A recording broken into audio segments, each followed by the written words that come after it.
हम unproductive task क्यों करते हैं? अनप्रोडक्टिव टास्क मतलब ऐसी चीज़ें जो हमारे मार्क्स, ग्रेड्स, रैंक्स, स्कोर में इम्प्रूवमेंट नहीं लाए या हमारे करियर में कोई ग्रोथ ना लाए। इन शॉर्ट हमारे स्किल्स इम्प्रूव ना करें। आपको बहुत सी ऐसी अनप्रोडक्टिव चीज़ों का एग्जाम्पल अभी स्क्रीन पे दिख रहा होगा। ऑफ कोर्स लिस्ट में करोड़ों चीज़ें होनी चाहिए, ये लिस्ट कंप्लीट नहीं है, बट आपको एक जनरल आइडिया मिल गया होगा जब मैं अनप्रोडक्टिव चीज़ें बोलूँ तो आप इन सब के बारे में सोचना जिसको अभी स्क्रीन पे दिखाया जा रहा है। अब इसमें मैंने यूट्यूब को भी शामिल किया है। यूट्यूब पे पढ़ाई करने वाले 1000 बच्चों में से एक ही बच्चा सही मायने में पढ़ाई कर रहा होता है, बाकी लोग अनफॉर्चुनेटली टाइम पास कर रहे होते हैं। ये एग्जैक्टली बच्चे की गलती नहीं है, क्रिएटर्स की भी गलती है, लेकिन ये अपने आप में एक अलग वीडियो का टॉपिक है, तो इसका डिस्कशन हम लोग कभी और किसी और वीडियो में डिटेल में करेंगे।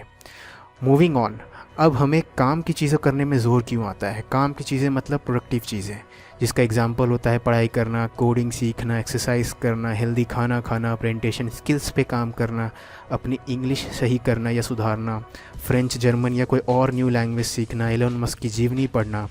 फिर से इसमें बहुत सी चीज़ें होनी चाहिए इस लिस्ट में, लेकिन मैं सबका नाम नहीं ले सकता। आपको एक जनरल आइडिया मिल गया होगा। तो क्या हम इतने बेवकूफ़ हैं? हमें पता है कि केक अनहेल्दी होता है और अंडा हेल्दी, फिर भी हम केक को प्रेफर करते हैं। हमें पता होता है कि मूवीज़, वेब सीरीज टाइम का बेटर यूटिलाइजेशन नहीं है compare to documentaries, TED talks etcetera, लेकिन फिर भी हम मूवीज़ और वेब सीरीज़ के प्रति आकर्षित होते हैं। हमें पता है कि पबजी खेलने से हमारा बॉडी स्ट्रॉन्ग और हेल्दी नहीं होता, जिम जाने से, एक्सरसाइज करने से होता है, फिर भी हम पबजी खेलना प्रेफर करते हैं। हमें पता है कि फेसबुक, इंस्टाग्राम की पोस्ट पढ़ने से हम कुछ सीखते नहीं हैं, इनफैक्ट और डिस्ट्रैक्ट होते हैं, और विकिपीडिया, बुक्स, इनको पढ़ने से हम ज़रूर कुछ सीखते हैं, लेकिन फिर भी हम फेसबुक और इंस्टाग्राम पे टाइम स्पेंड करना ज़्यादा पसंद करते हैं। और सबसे बड़ी बात, हम यूट्यूब पे सेल्फ इम्प्रूवमेंट वीडियोस देखना पसंद करते हैं, लेकिन उस वीडियोस में बताई गई चीज़ों को, टिप्स को ज़्यादा दिन तक फॉलो नहीं करते। आपने भी बहुत वीडियोस देखा होगा, गुड टाइम टेबल का वीडियोस, पढ़ाई की स्ट्रेटजी पे वीडियोस एट्सेट्रा एट्सेट्रा, लेकिन आप उनमें से कितने टिप्स को एक्चुअली फॉलो करते हो और कितने दिन करते हो? जब तक आप से फॉलो करके कुछ चेंजेस अपनी लाइफ में, अपने रूटीन में नहीं लाओगे, तब तक मैं उन वीडियोस को अनप्रोडक्टिव कैटेगरी में ही मानता रहूँगा, क्योंकि वो आपके लाइफ में कोई चेंजेस नहीं लाया। So the question is, are we really so foolish? अब बहुत से लोगों को लगता है कि अनप्रोडक्टिव चीज़ें जैसे मोबाइल पे सोशल मीडिया चलाना इजी है और प्रोडक्टिव चीज़ें जैसे बैठ के पढ़ाई करना हार्ड, इसलिए हम लोग हर केस में अनप्रोडक्टिव चीज़ें को प्रेफर करते हैं ओवर प्रोडक्टिव चीज़ें। लेकिन एलन मस्क तो अभी भी रोज़ 16 से 20 घंटे काम करता है। वो बंदा इतना सक्सेसफुल होने के बाद भी क्यों सबसे डिफ़िकल्ट या हार्ड चीज़ों को कर रहा है? अभी भी वो फिल्म वगैरह, फेसबुक वगैरह के प्रति क्यों नहीं आकर्षित हो रहा है?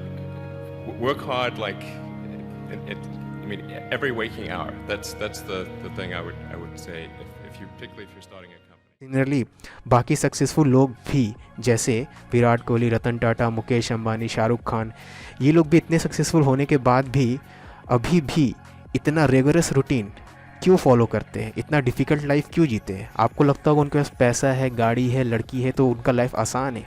नहीं, वो बहुत मेहनत अभी भी कर रहे हैं। When I was your age, I worked 100 to 120 hours a week. Jesus, you're trying to make me feel bad here. No, but you're Okay. retired now too. तो क्लियरली हम कुछ ना कुछ मिस कर रहे हैं, क्योंकि इतने सक्सेसफुल लोग जिनका मैंने नाम लिया, वो लोग तो अभी भी डिफ़िकल्ट चीज़ है, एक्सट्रीमली डिफ़िकल्ट चीज़ है।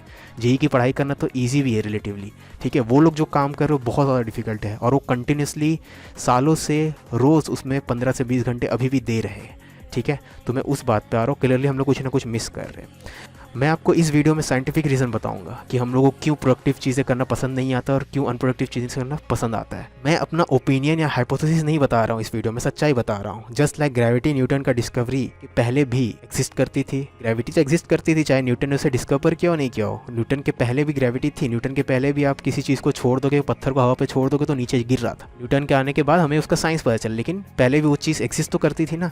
वैसे ही मैं जो आपको रीजंस यहाँ पे बताने वाला हूँ, ये रीजंस हमेशा से एग्जिस्ट करती है। वो आप में से किसी लोगों को पहले से पता होगा, लेकिन बहुत सारे लोगों को पहली बार पता चलेगा। चाहे आप उस रीज़न पे बिलीव करो या नहीं करो, वो आपका ऊपर है, लेकिन वो रीजंस तो एग्जिस्ट कर रही है और करती रहेंगी। तो सबसे पहले एक एक्सपेरिमेंट देखते हैं। इस एक्सपेरिमेंट में एक चूहा है जो किसी केज में है, और उस केज में वो फ्रीली घूम सकता है। वो गलती से एक बार उस लीवर को प्रेस करता है, जिसके प्रेस होने से एक इलेक्ट्रिकल सर्किट कंप्लीट होता है और उसमें करंट फ्लो होता है जो चूहे के दिमाग में एक केमिकल सिक्रीट करता है, जिससे चूहे को बहुत मज़ा आता है और वो फिर से उस लीवर को खींचता है, जिससे फिर से कंप्लीट होता है सर्किट, जिससे फिर से करंट फ्लो होता है, फिर से केमिकल सिक्रीट होता है और फिर से चूहे को मज़ा आता है।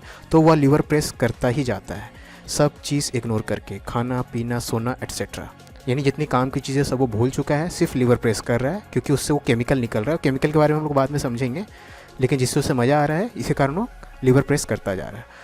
वो ये लीवर प्रेस करते करते थक के बेहोश हो गया और उठने के बाद फिर से लीवर प्रेस करता है, स्टार्ट करता है नॉन स्टॉप। अब ये सेम चीज़ हम लोग भी करते हैं, बस लीवर प्रेस को रिप्लेस कर दीजिए movies, Facebook, Instagram, drugs, porn, PUBG, TikTok etcetera से, और खाना पीना सोना को रिप्लेस कर दीजिए काम की चीज़ों से, जैसे पढ़ाई करना, एक्सरसाइज करना, हेल्दी खाना खाना एट्सेट्रा।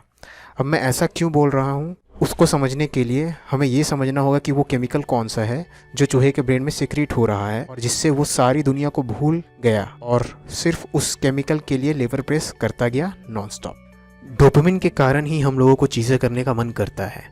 इसी मॉलिक्यूल का सिक्रीशन चूहे के ब्रेन में हुआ था, जिसके कारण वो बार बार लीवर खींचता गया और उसे और डोपामिन मिलता गया, मतलब एक पॉजिटिव फीडबैक लूप बना। पॉजिटिव फीडबैक लूप मतलब ऐसा कोई एक्शन जिसको करने का रिवॉर्ड मिलता है, जिसे हम उस एक्शन को और ज़्यादा करते हैं और ज़्यादा रिवॉर्ड मिलता है और हम करते ही जाते हैं उसे नॉन स्टॉप। जैसे पढ़ाई करने का फ़ायदा या रिज़ल्ट आपको तुरंत नहीं दिखता। आप आज जो पढ़ाई कर रहे हो उसका इफ़ेक्ट आपको नेक्स्ट मंथ, नेक्स्ट ईयर के टेस्ट में दिखेगा, तो इससे आपकी डोपामिन की भूख नहीं मिटेगी जो कि अभी आपको लगी हुई है। इसलिए आप ऐसी एक्टिविटी करना पसंद करेंगे जो तुरंत डोपामिन रिलीज़ करे, जैसे movie, TikTok, Facebook, PUBG etcetera. इसमें रिवॉर्ड आपको तुरंत मिलता है, पॉइंट्स के फॉर्म में, लाइक्स के फॉर्म में, कमेंट्स के फॉर्म में, आर्ट्स के फॉर्म में, एंटरटेनमेंट के फॉर्म में, मैसेजेस के फॉर्म में एट्सेट्रा।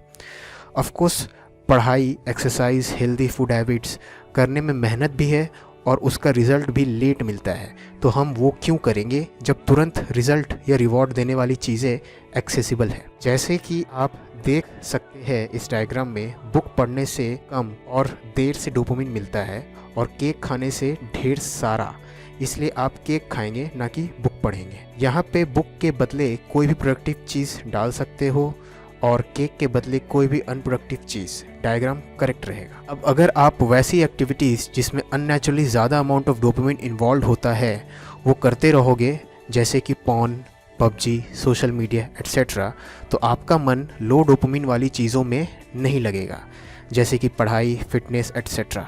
इनफैक्ट यही कारण है कि आजकल की यूथ अपने पेरेंट्स, भाई बहन को भी इग्नोर करते हैं और अपने फ़ोन पे लगे रहते हैं।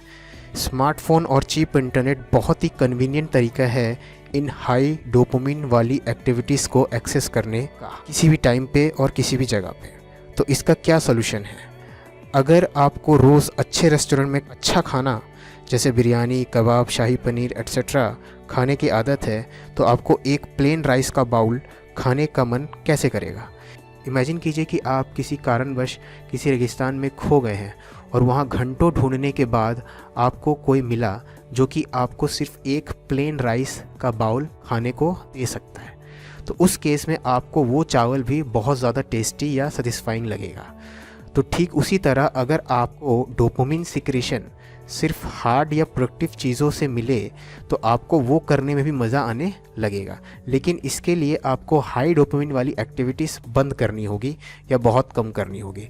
शुरू के कुछ दिन बहुत ख़राब महसूस होगा, बहुत बोर्डम महसूस होगा, लेकिन आप वो अनप्रोडक्टिव चीज़ें स्टार्ट मत करना, अदरवाइज़ फिर से पढ़ाई लिखाई, एक्सरसाइज एट्सेट्रा बोरिंग लगने लगेगी। याद रखना, अगर आपको चूज़ करना पड़े तो आप 90% of the time web series choose करोगे ओवर स्टडीज़, लेकिन अगर आप हाई डोपामिन वाली एक्टिविटीज़ एकदम बंद कर दे या ना के बराबर करे तो आपको पढ़ाई में भी मज़ा आने लगेगा।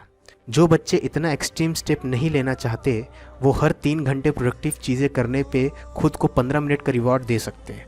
फॉर एग्ज़ाम्पल, अगर आपको 2 घंटे की कोई मूवी देखनी है तो उसके लिए आपको 24 घंटे प्रोडक्टिव काम करना होगा, यानी आज 13 घंटे पढ़ाई करो और कल 11 घंटे, उसके बाद ही आप वो मूवी देख सकते हो। अगर लैक ऑफ डिसिप्लिन के कारण आप एक दिन भी उस रेशियो को बिगाड़ेंगे तो आपका रूटीन दोबारा पूरा चौपट हो सकता है। याद है ना जीतू भैया का स्पीच कोटा फैक्ट्री में। अब मैंने ये video JEE, NEET, olympiad, KPY etcetera के प्रिपरेशन करने वाले बच्चों के लिए बनाया है, तो ज़्यादा टेक्निकल ना हो जाए इसलिए सिंपलर टर्म्स में समझाया है। ब्रेन का रिवॉर्ड साइकिल। मेरा एक्सप्लेनेशन टेक्निकली फुल्ली करेक्ट नहीं है। फॉर एग्जांपल डोपामिन रिजल्ट्स से नहीं मिलता, रिजल्ट के एक्सपेक्टेशन या एंटिसिपेशन से मिलता है।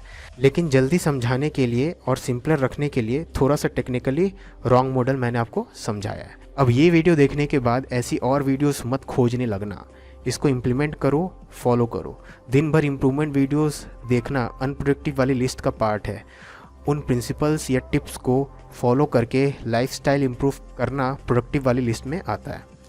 जो मेथड मैंने इस वीडियो में बताया है उसके अलावा कोई तरीका ही नहीं पढ़ाई या प्रोडक्टिव चीज़ों में मन लगाने का। आप 1000 सेल्फ इम्प्रूवमेंट की वीडियोस या आर्टिकल्स देख लो या पढ़ लो, लेकिन अगर हाई डोपामिन एक्टिविटीज़ एकदम कम नहीं की तो प्रोडक्टिव चीज़ें करने में कभी मज़ा नहीं आएगा। अब मुझे कमेंट करके बताना अगर आपको ये वीडियो देखने के बाद भी कोई डाउट रह गया हो तो। See you in the next video, until then bye.